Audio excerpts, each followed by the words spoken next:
And we are back. We are back. I hope everybody is back with us as well. I thank you all for participating in our breakouts tonight. And I'm going to ask Vicki Schaeffer to share a little bit about what was discussed maybe during her breakout. Any light bulbs go off or any solutions found? Uh, it was a great group, and I want to thank all of them for being there. We were dealing with conflict, conflict resolution, and for the most part, the folks who were there said that the board really, they all get along, and usually they come to some kind of consensus. I think the one thing that probably is going to be a recurring theme is the number of folks who have multiple jobs within a chapter, or who I think one of our guests this evening commented that I think he'd been treasurer. I think his exact words were not AD, but probably BC. That's how long he'd been serving in the guild as an officer. So, um, you know, we talked about maybe some better training for boards as soon as they take office, so they Yeah. really are prepared and kind of have an idea of what to go in. And I think the biggest takeaway is for every board to make sure that you have an agenda that people see ahead of time, so they have a chance to kind of figure out exactly what's going to be happening during the board meeting. So I think that was probably one of the best suggestions. But it was a great group, so thanks to all of them. So that's about That's, it. well, we in my session, I found out one of our participants who was a treasurer had been serving for 18 years, and I was like, I would have been running for the hills. Yeah. But anyway, well, I'm glad it went well, and yeah, we're seeing some common themes, and it's a little scary, but anyway, David, you want to share a little bit? I know you had a larger group last night, but any final comments, observations? Sure. I only had one dean on my breakout room tonight, but I had 6 or 7 last night, so there were some common themes on both nights. We also talked about the agenda, and our the subtitle of our breakout is supposed to be "Where the Action Is," which is Chapter 10 in the Board Management Handbook. If anybody wants to wants to look it up, uh, but in both nights, one of the main themes was controlling the time of a meeting and respecting everybody's time. And I heard different opinions. I heard one school of thought is that Zoom meetings make it easier to stay on schedule, and another school is Zoom meetings make it harder to stay on schedule. So I think it all comes back to the agenda, and the the dean is in charge of the agenda. Yeah. You get to set what the topics are that are going to be discussed. So make use of that tool. Yeah, consent agenda. If people don't submit things that they want to talk about within a certain amount of time, then they don't have the floor to talk during a meeting. We have a committee that is very passionate about the work they're doing at the AGO, but I found out that their meetings were lasting over 2 hours, and I was like, oh no, no, no, no, no, no, no, no, no, no, no. There's got to be a quicker way to get things accomplished. So anyway, great, yeah, agenda is so important. So Mark. the other thing, Elizabeth, I wanted to say the other topic that came up both Mhm. times was scheduling the meetings and when can you schedule them. And so I just wanted to say that Zoom has opened up different possibilities for times when you can have board meetings. And so you might want to consider things that are outside the box, like 4 or 5 o'clock in the afternoon. Yep. Might be possible with Zoom, whereas in person, nobody can drive anywhere at that time. Right, right. Well, I know our national council doesn't have a steadfast date and time every month to meet because people's schedules are so crazy, and so it does vary. But yeah, I think that Zoom has definitely helped. And again, you're right. That time frame of, you know, we're only going to be here for an hour. Let's get things accomplished. Really is important. Well, thank you. So, Mark, you had a Yes. hot and heavy subject. Actually, and we had some very good participation.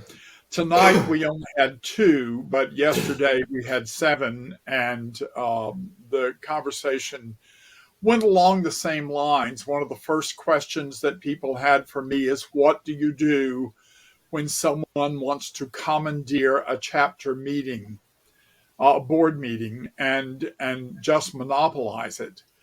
And we had this problem in one of the chapters that I have been dean of. The person who was there before, and I've been dean of several chapters, so I don't have to worry about saying names. But one of them, the board meetings were running 3 to 4 hours long.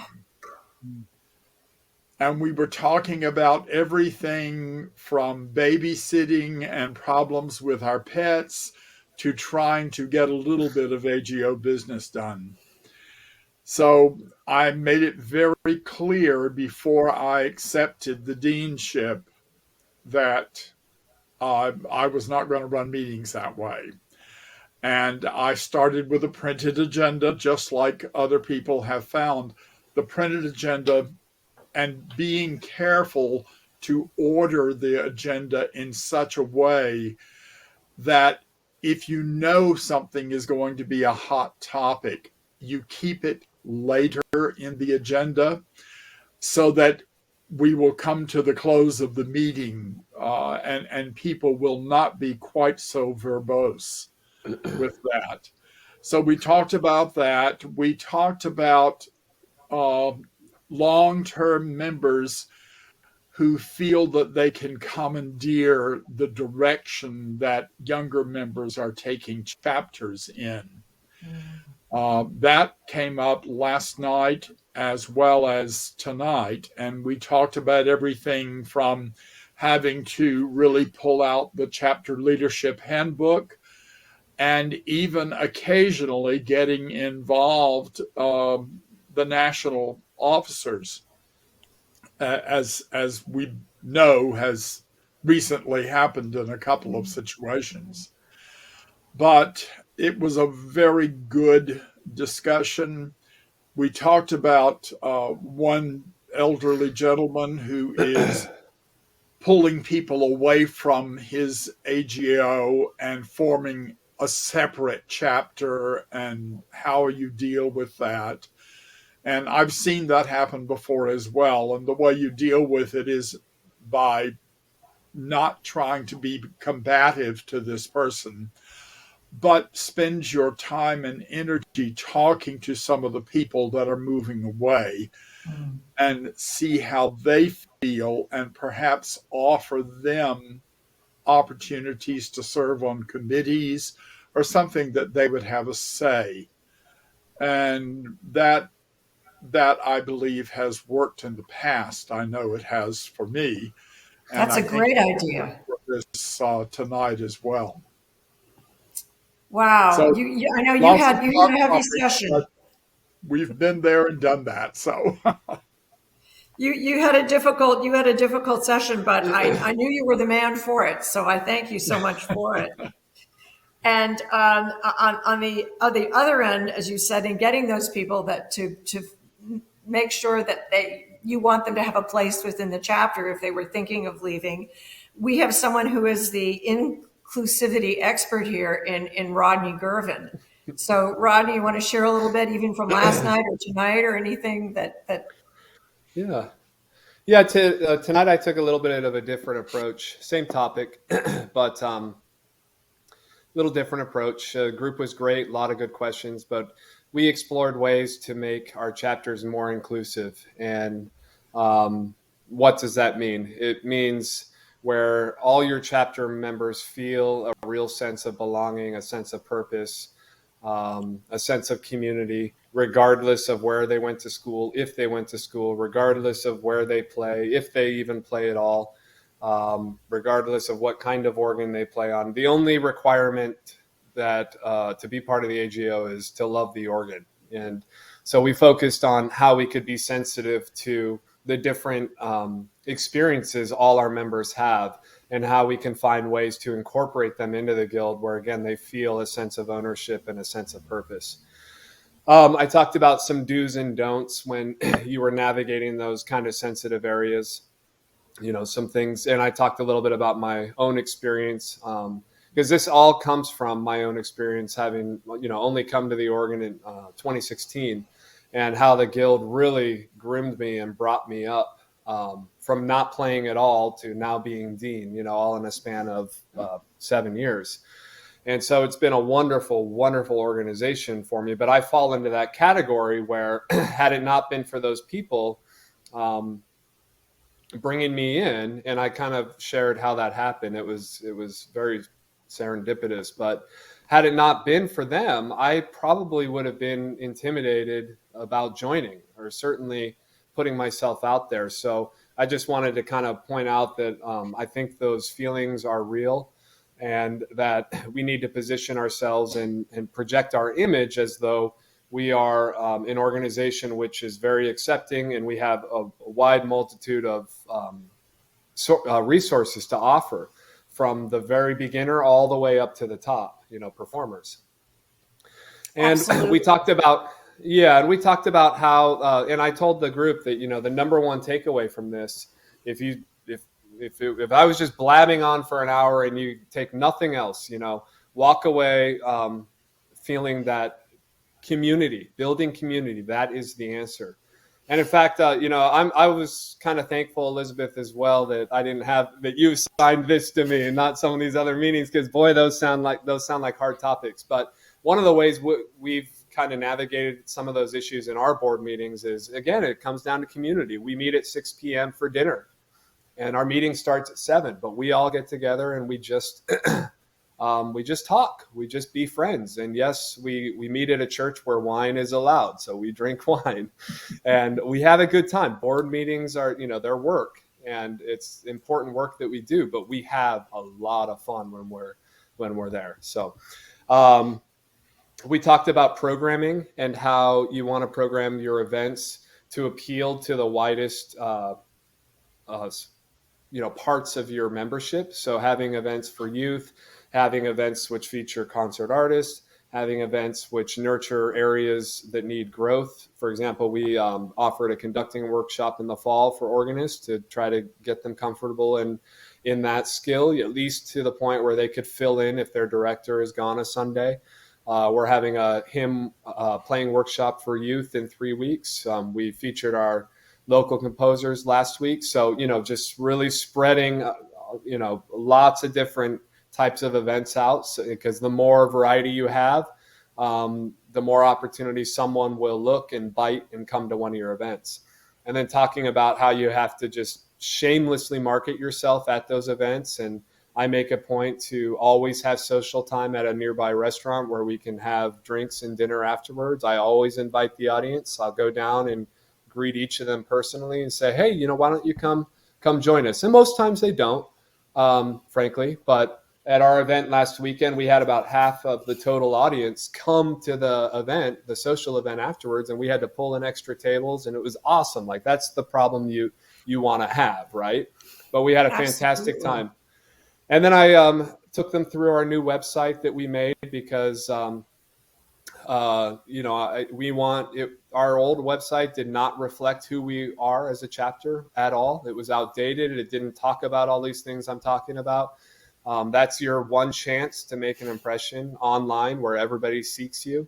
So we gave them a tour of the new site, and I showed them how we're putting into action all these ideas. And it's very clear on the site and through the photos and all the different events.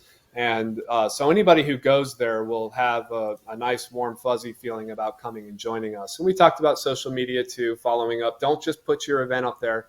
Post follow-up photos of the community so that people at home, if they missed it, they feel like they missed out, right? There's like a saying for it, in case you missed it or something.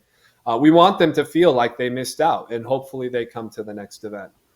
Awesome. So that was about it. Yeah, there were a lot of great questions, and it was a good time.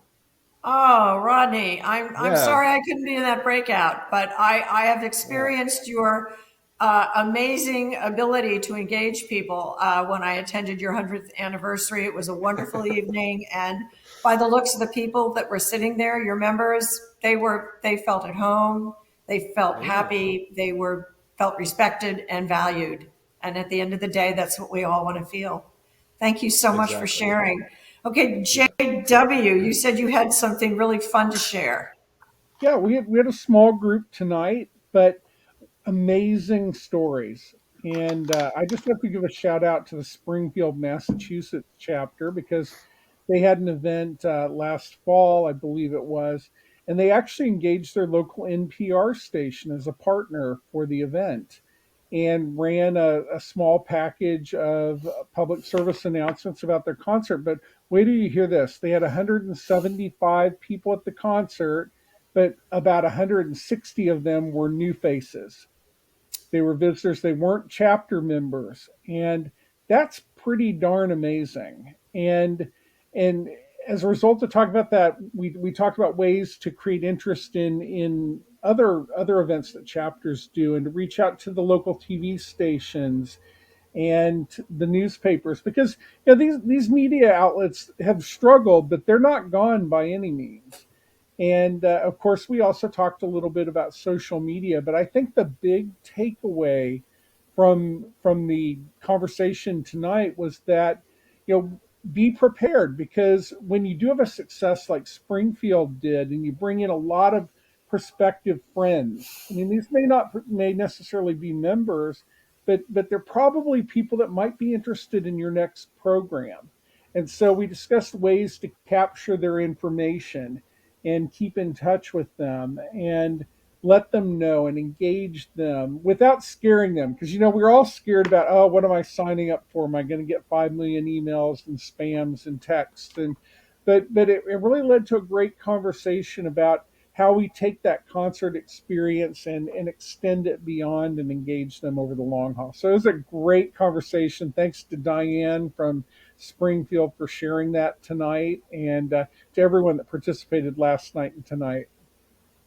I love that chapter. I had a chance to visit them when they were celebrating their 75th anniversary last spring, and they're a great group of people. And it's so true. Our local TV station down here, they cover everything.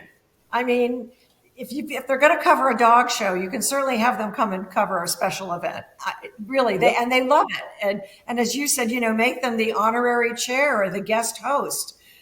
Which I know I've heard you talk about, JW, which I think is a wonderful, wonderful idea. So that sounds exciting. Well, you all had good breakouts, and I'm sorry I couldn't be a part of them, but we had a good discussion.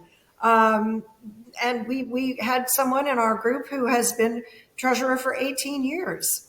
And I feel for this person because, as we talked about, it's not a life sentence. And the way to build that pipeline, though, is through the connections, getting together and talking, and just sharing human interests, learning what they're interested in, maybe giving them micro volunteer opportunities. Do you have 3 minutes this month to call 3 members to welcome them?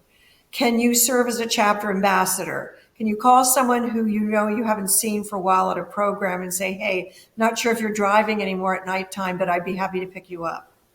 And it's through these kind of connections that you can start that that pipeline. And as well, getting rid of, as I know San Diego did, the title of member at large. Give those member at large people a task and a name, like you have one for chapter life coordinator, which I think is so great. And a lot of light bulbs went off, particularly last night, about that, saying, well, we're going to do that. We're just not going to call them members at large. I said, give them a name, give them a title. So that was pretty much what we talked about last night and tonight. And I just want to thank everyone who's here, who showed up. I want to thank our wonderful, wonderful facilitators and our presenters, and our chapter leaders, who I hope you realized you don't have to go it alone, that we're here for you. You have wonderful regional counselors, you have colleagues, you have the AGO staff, and we really are all here to uplift and support each other because that's our mission. So before you leave, I hope you will join us at our Zoom after party. But please make sure that you take the survey. It's short. I promise you, it will take you maybe 30 seconds, 45 seconds. But it's really important that we hear from you about what you liked, what you'd like to see more of, what we can do differently. So thank you so very, very much. And I'm going to see you on the other side. I'm going to go make a martini, and I hope you'll join me. Everybody take care and be well. I'm going to join through up. Yep, I'm going to get in and connect and see you on the other side. Bye-bye.